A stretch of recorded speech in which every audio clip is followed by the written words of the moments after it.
May nag-alok na ba sa'yo ng kondo pasalo or pasalo ng isang property? Ano nga ba ang tinatawag na pasalo?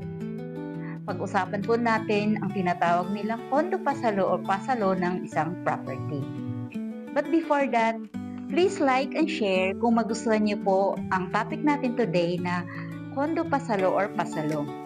Disclaimer lang po, ang video na ito ay for content creation purposes only, and this is only based on my experience. Ang pasalo po sa real estate ay ang pag-take over mo sa rights from the original buyer or transfer of rights. So mostly po sa pre-selling stage po ito. So sa dahilan po na ang original buyer or nag-invest nito ay wala nang kakayahang ituloy pa ang investment niya, or meron po siyang mga sariling dahilan para hindi na rin po ituloy ang kanyang investment. May 3 advantages po sa condo pasalo or property na pasalo. Number 1, mas mura ka kaysa current market or current value ng property. Number 2, available na ang unit or nearly turnover na. Tapos existing na rin po yung tower or building. So wala na po kayong worries na hindi matutuloy ang condo or property.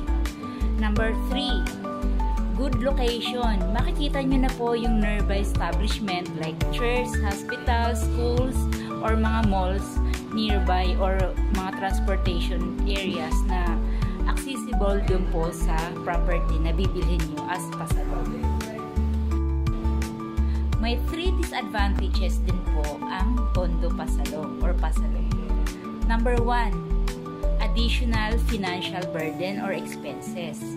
Kailangan mong alamin kung may arrears o late payments pa from developer ang original buyer.